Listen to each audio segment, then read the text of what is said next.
Welcome back to another episode of Guides for Brides, the wedding podcast. How are you all? How is the wedding planning going? We hope everything is going smoothly so far. And today on the podcast, we are joined by Clay Dunn, the CEO of VOW for Girls, who, as many of you may already know, are our charity partners for this year. Clay is going to be talking to us today all about the ways you can represent and incorporate a charity into your wedding, as well as the work that VOW for Girls do. So, Clay, welcome to the podcast, and thank you so much for taking the time to chat with us today. Thanks so much for having me. It's really a pleasure to be with you. Amazing. Where are you calling in from today, Clay?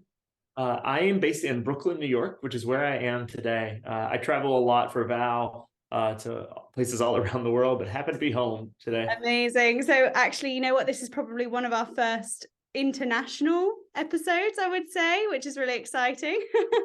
I love it.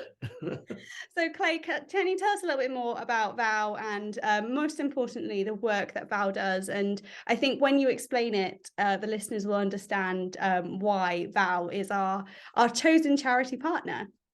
Yeah, absolutely. And first of all, let me just say we're so pleased to be partnering with you as your charity partner this year. Guides for Brides has been amazing already in incorporating us into things that you're doing. And we just really appreciate the support because we're working on this really big issue. I know that I don't need to tell you, but or tell anyone who's listening, but women and girls around the world face some real challenges today. They don't have the same opportunities as men and boys, and they're too often locked out of educational opportunities, opportunities to make their own fundamental choices about their lives. A big indicator of this is the fact that every year, all around the world, 12 million girls become child brides, largely unions that are being chosen for them by someone else, and locks them out of other opportunities that they have in their lives. And VOW was really founded with the explicit purpose of investing in girls and in their futures around the world, girls whose futures are especially at risk, putting them in a position to be able to make their own choices. The founder of VOW is this woman named Mabel, who had worked on issues related to women and girls for a long time. And she went to a friend's wedding, and at that wedding got inspired by what she saw as her friend's generosity, and also in just thinking, weddings are these amazing moments that you bring together all the people that you most love. People are, wanting not only a perfect wedding, but also a really meaningful wedding. Might there be an opportunity alongside these celebrations to support girls so that as you're celebrating your choices, you're helping girls elsewhere in the world make their own choices? And that's what led us to VOW. Today, we're a global organization that raises money, raises awareness, and invests in girls' futures around the world. It's really exciting. You can see that yourself. And I know I've worked with various members of your team as well, how passionate you all are about this cause. So tell us a little bit more about why partnering with couples is so important to VOW, as well as the wedding industry, because you work with businesses too, don't you?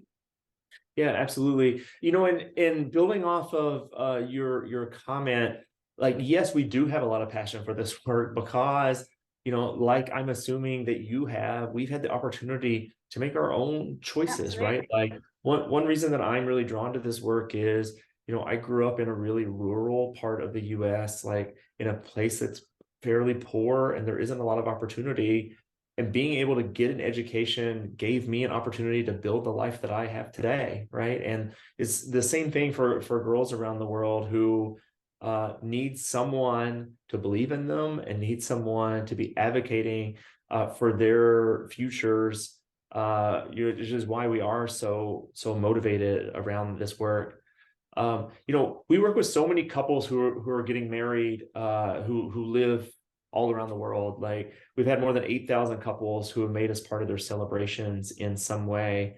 And, we really are drawn to work with couples because this is such a fundamental point in their lives. This like really core choice that they're making is really going to impact their future. And just knowing that that couples want to be generous around their wedding days and celebrations, right? Like they see partnering with VOW as a way to bring even more meaning into the event, to give them something to engage their guests and their family members on outside of just the celebration and gifting and all those things, which are all great, right? But like as everyone listening to this podcast knows, the life cycle of planning a wedding is very long. there are lots of moments at which there is the potential to infuse more meaning, more of a impact element, and that's what we're doing. Personalize the day as well. I mean, it's part of the discussion I know we're going to go on to is about how you can incorporate a charity that's close to your own heart and you and your partner might be really passionate about. And there are lots of different ways in a wedding that you can personalize it to that aspect, aren't there? So I mean, it's great to know that even though yes, it's a very long process to most people, but it gives so many different opportunities, doesn't there? Yeah, definitely. And I think you're right on about the personalization, like because if you're in the process of planning a wedding, you're thinking about working with a cause, there's no one way to do it. Like that's one of the great things I think about incorporating a cause alongside your celebration is that in this life cycle of planning, there are endless ways that you could do it that are either public or that are more private, that engage your guests, that more so give you as a couple a point to engage around. Like you can get really creative and really flexible in thinking about how you do it in a way that feels right for the event that you're planning. Yeah, and I think that's a really great way of putting it in that flexibility to do it in a way that you would like to do it. And I mean, I guess as well, that's where wedding suppliers, venues, vendors all come in as well with the work for VOW. How do you partner with them, just for the listeners that may not be aware?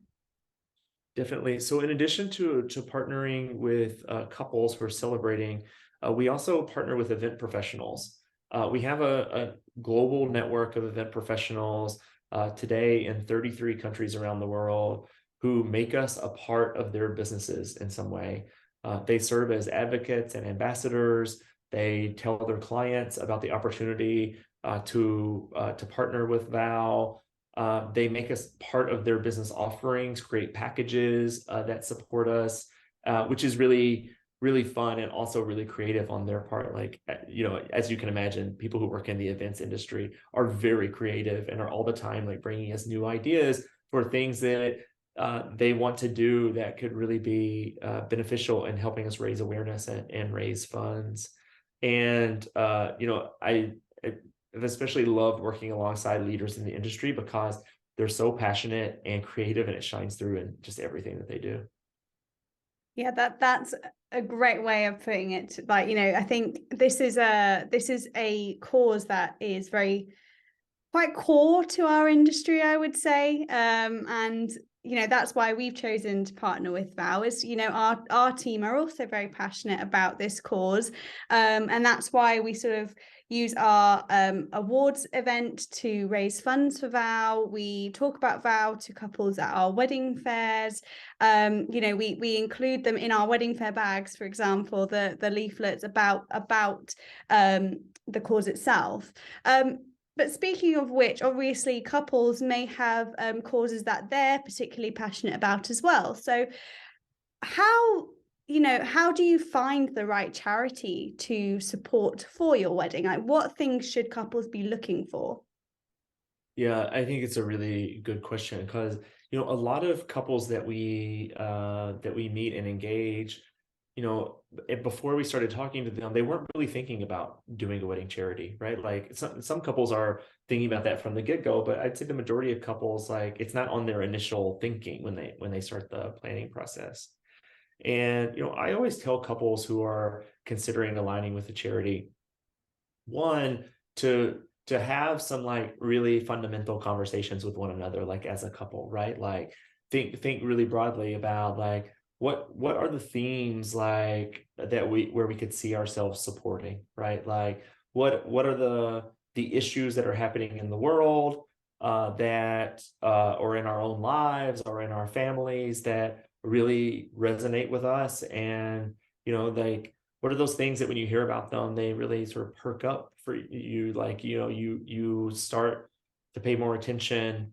And the second thing I would recommend, after you've sort of narrowed in, here's some general areas, is just do some research, right? Like, look at who are the across those areas, who are some of the charities that are sort of leaders in that area, who are working in a way that you are really excited about, and where you see that your money could really make a difference, right? And then there are lots of databases online where you can go and research different kinds of charities and what they're doing.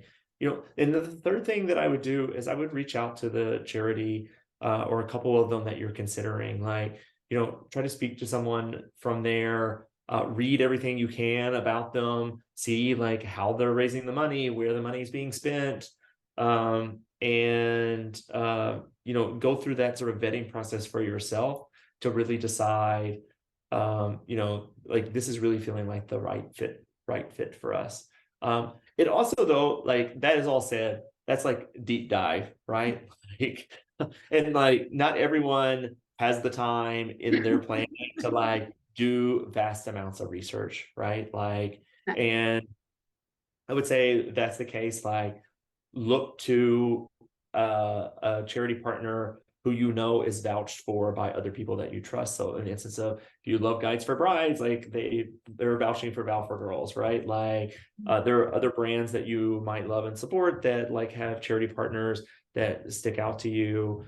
I think that as people choose VOW in particular, like, they're largely people who care about girls' education, opportunity for women and girls more generally, right? And these sort of like big themes that they feel like they and their guests can that really resonate with them. And so, you have to go on your own journey in identifying who that bright partner might be for you. Perfect. And I think, as you say, sometimes you don't have the time to do all of that research. I mean, you are planning a wedding at the end of the day, aren't you? So it's a lot of work to do anyway. But I think, there are moments in my own wedding planning, for example, where I've found like lulls of period of lull where it's not much to do, and actually that might be a small thing that you can do during that moment. If you'd like to support a charity at your wedding, or on the build up, or after your wedding, it's something that it's a small job that you can do while watching the television, for example, like trying to find a charity that is suited to you as a couple, and the causes that you're passionate about. I really loved what you said there about what is meaningful for you as a couple, and I think that will resonate a lot, actually. If you're out there listening to this now and thinking, how can I choose a charity where there's so many of them out there, because that's another tough point, isn't it? There's so many charities to choose from. Sitting down and doing a research and thinking about the things that are really important to you as a couple. And if your guests spoke to you at your wedding and asked why you are supporting this particular charity, like, what would you say? Would you have the same level of passion?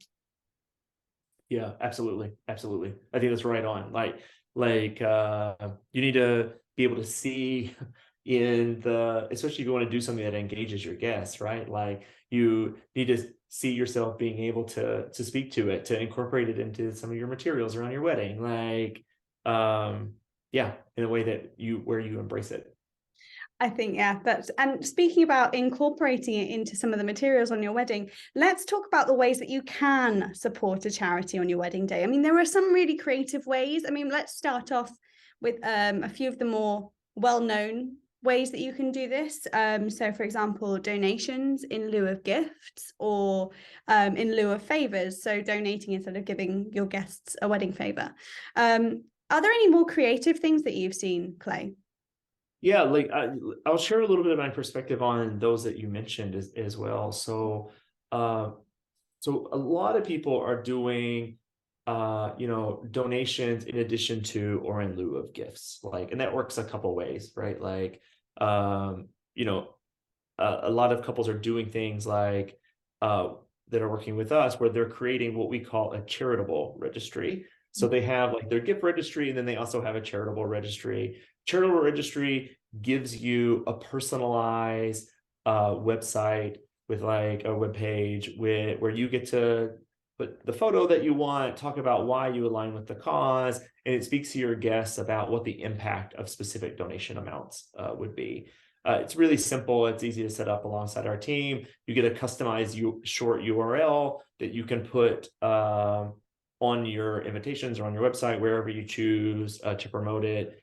Like we just worked with a couple named Elsa and Ryan who set up a charitable registry and promoted it just to their guests. They raised more than 2,500 US dollars Wow. at their wedding, which is a really big number. Like, and really exciting to see like just the generosity that their guests did. So that's a charitable registry. The second thing is you can definitely consider turning one of your events into like a fundraising and impact moment. So like some couples who are doing bridal showers, for instance, and are already getting all the gifts that they want alongside their wedding. They're like, actually, no gifts for the shower, like make a donation instead. And so they're getting their gifts around the wedding, around the shower, they're getting having this moment of impact. The third thing is couples making a donation in a couple ways, either in lieu of favors, like you mentioned, or maybe in honor of certain guests, like in honor of your mothers, in honor of the bridesmaids, bridesmen, like however you think about it. So that's a third area. And then the last and fourth area that I would speak to about a way that you could think about supporting is in particular in registering for gifts that give back, where it's a gift that actually a donation is already built into the purchase of the gift, or gifting things to like your bridal party, your wedding party, that are gifts that give back, where it's like goods that are specifically built and marketed toward having an impact element as well. Like VOW works with a lot of brands like that you can find them on our website. You can see kind of gifting opportunities there. Amazing. And I think there are certain things on there, aren't there, where it's like bracelets, for example, I've seen are an example of a gift that you can get that actually comes with a donation inbuilt into that purchase. Absolutely. Yeah. Absolutely. It's all kinds of things, bracelets, candles, like it's a wide variety of different kinds of like jewelry at different price points. Like, yeah. I think that's a really creative way that people wouldn't necessarily expect. I mean, we've all received I have anyway, received a gift where it's like at Christmas time or something where someone said a donation has been made in your honor to so and so. But that's quite a nice way of actually giving that person a gift and still knowing that your purchase has made an impact in a cause that you're really passionate about. Definitely. You can also think about like I saw a couple recently who was doing some gifting back around an event. It wasn't a wedding, but it was a different kind of celebration. And they were like giving guests these like wine bottles to like take away this like that wine that was meaningful to them. And they created these tags that went with it that said like a donation has been made, like alongside this gift, like a donation has been made in your honor to VOW for Girls. And so you have both, right? It's like a combo, like you're giving a physical item, but there's also a donation attached to it in a meaningful way. Yeah, I really like that idea. I might actually have to look at doing that myself. So how can you let your guests know that you're doing any sort of like charity fundraising at your event prior to the event? Or maybe how can you communicate that you have donated in their honor, say, at the event itself? Yeah, I think when it comes to communicating about this, like again, there's like a wide range of like how you can do it, right? And like some couples are very private about their philanthropy and about giving, right? And you may choose as a couple to do something that's more discreet where you're not messaging to your guests as much about it. And I think the majority of people are very much like creating and like inserting it into prominent places alongside the communication points at which they share things with their guests, right? So they're, putting like information about their charity partner on the wedding website where the guests are going to find the details of the event. They're putting it alongside their gift registry, like sharing that we also have a charitable registry.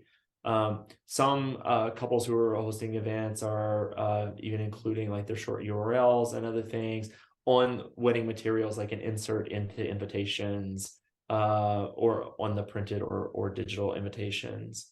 As you think about the communication that you're having with your guests and your loved ones, like, and all the points at which you need to communicate them, those are all points at which you may be able to communicate about a charity partnership that you're doing too. So you think about those as your options, and then just choose like these are the 1, 2, or 3 points at which like we want to make sure that our guests see this.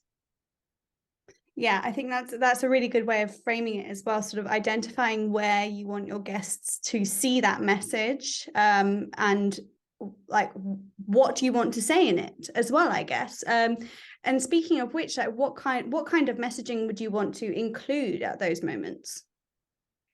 Yeah, I mean, we definitely give lots of templates for ways that you can think about the message, right? Like everything from like small printed cards that could go at a reception that says like, in lieu of favors, a donation has been made in your honor, to like sample language that's been effective that can be used on wedding websites or on invitations, like, so that you can take those templates and then adapt them to the style of language that you want to use that you feel like is going to resonate to your guests. Again, there's no like one way to do it. Like you can adapt it and give it as much personality as you want. But the templates that we provide are meant to be like very functional examples of how you might bring it to life so that they inspire you to make it your own. Brilliant. And, we've talked a lot about how you work with couples, and how you also work with wedding suppliers.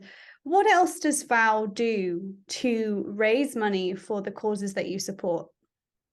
Yeah, so a couple of things stick out to me. One is that we definitely work with people around celebrations other than weddings. So, like milestone anniversaries, for instance, like we just had a 25th wedding anniversary that we worked with, and that was a really successful collaboration. We also work with people who are doing things like celebrating birthdays, or they're having their child's birthday and they don't want a bunch of gifts coming into the house. So they're focusing their guests on giving back alongside VOW. So we view ourselves as a great partner for any occasion of love, right? Like, and so that's one. And then the second thing that we're doing outside of weddings and event professionals is we work with brands themselves. So we've been lucky over these last 4 years to work with more than 30 brand partners who at different times of the year make us part of their businesses. They align different products with us. They make us part of their charitable giving. They engage their customers in making sure that they know about VOW and our mission, and help to give back alongside their like, for instance, like a couple of the brands that we've partnered with are like Peninsula Hotels, who like created a sort of romantic package of stay that benefited us. We work with Justin Alexander, the wedding dress designer and distributor, to make VOW part of the business at different key points of the year. We work with like bridal salons who might create different promotions and charity engagement points like with their customers. So it's a really wide range of brands, some of which have a lot to do with weddings, and some of which are just brands that love supporting women and girls and want to do more. I see. That's where it's really great, because you've got such flexibility in your messaging, and that how you work with brands and individuals in order to help raise funds for these important causes. And speaking of those important causes, it might be helpful for those that aren't aware. How does VOW what does VOW do with the money that you have raised or that couples have raised at their weddings?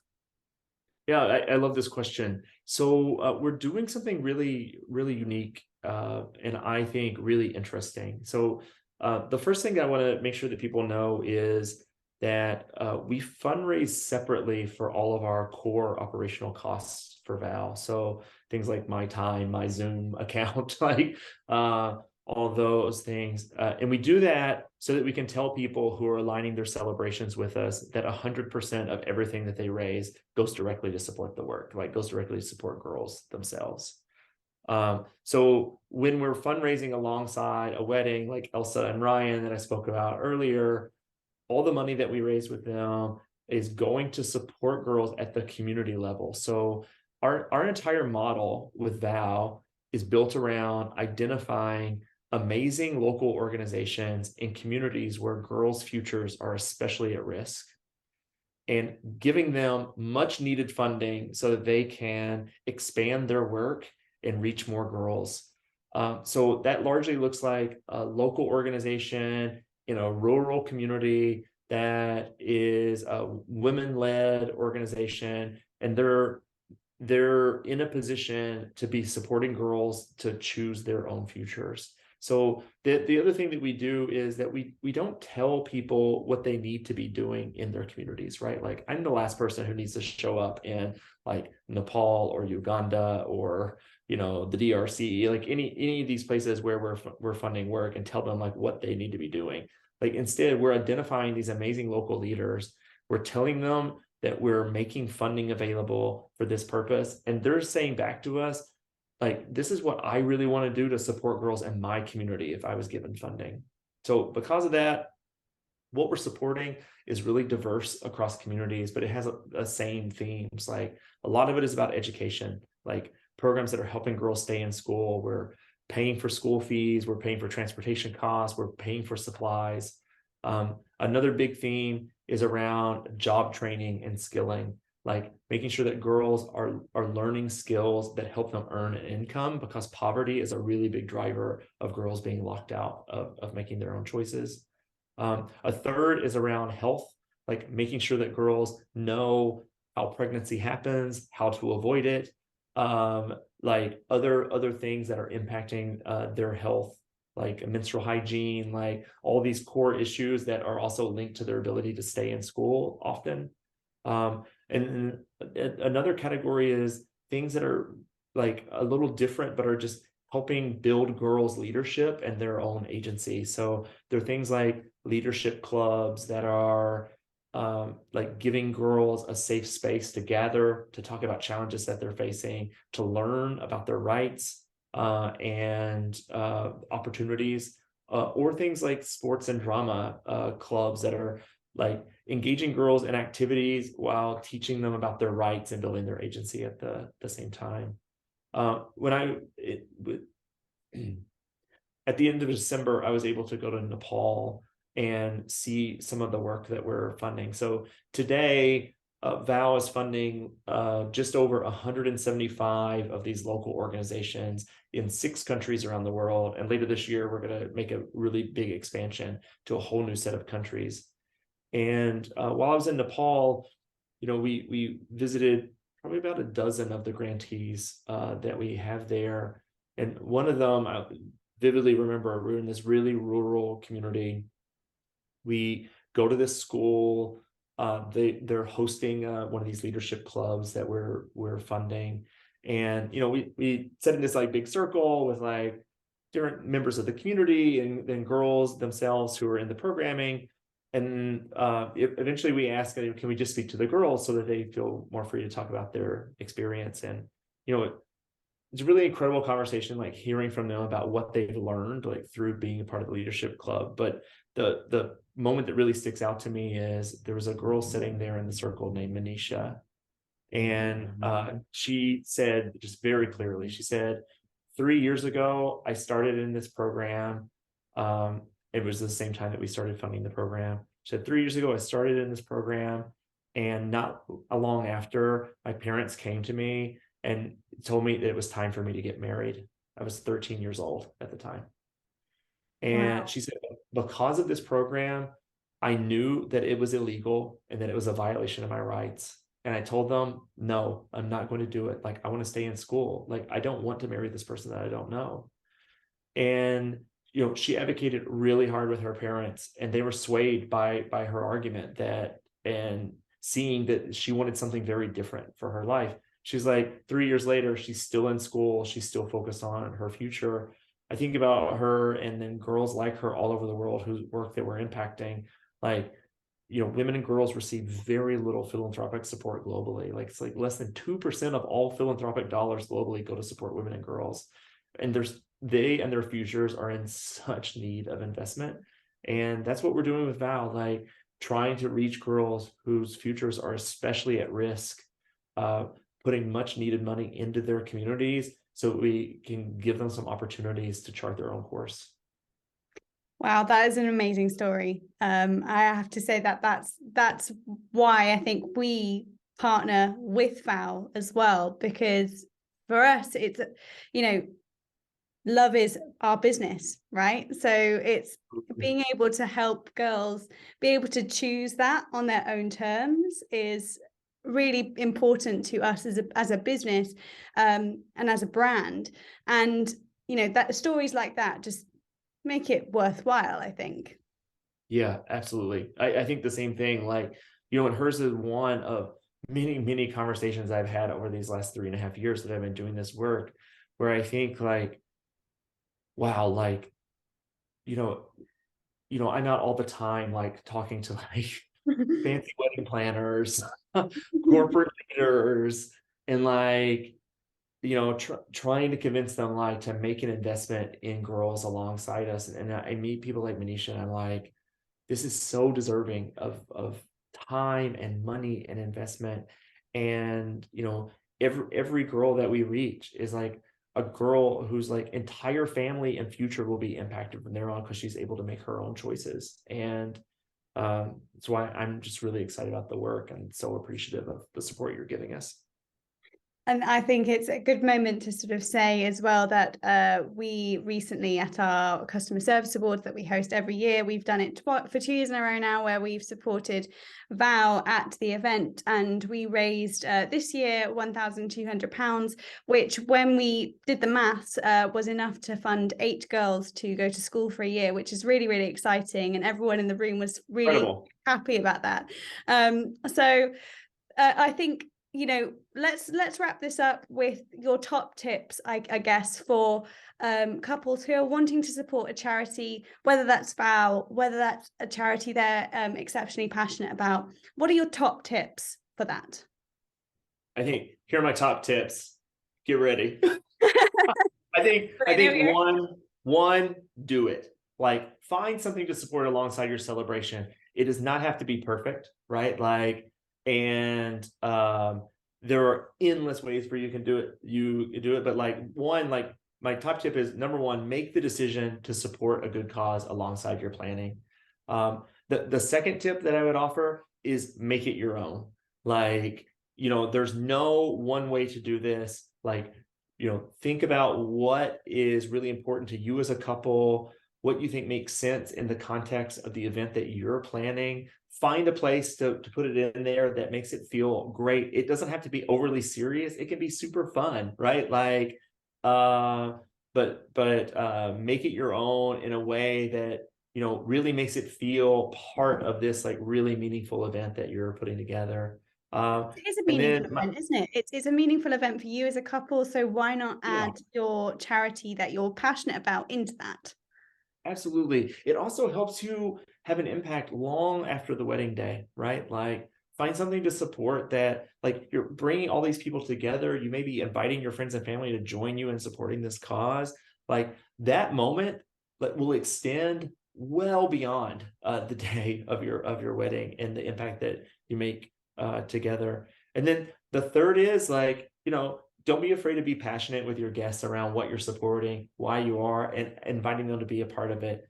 Like, really raise it up, like share your heart around it, and say, this is really important to me. I would love to see you get involved with it alongside us, and they're going to say yes. Amazing. Thank you so much for your time today, Clay. We've had an absolute pleasure speaking to you all about VOW and all about how to incorporate a charity into your wedding day or the celebrations around it or your 25th anniversary in the future. So thank you so much for your time today. And we'll be popping all the details for VOW and any relevant blogs into our show notes for this episode. But once again, Clay, thank you so much. And it's been a pleasure speaking to you. Thank you so much.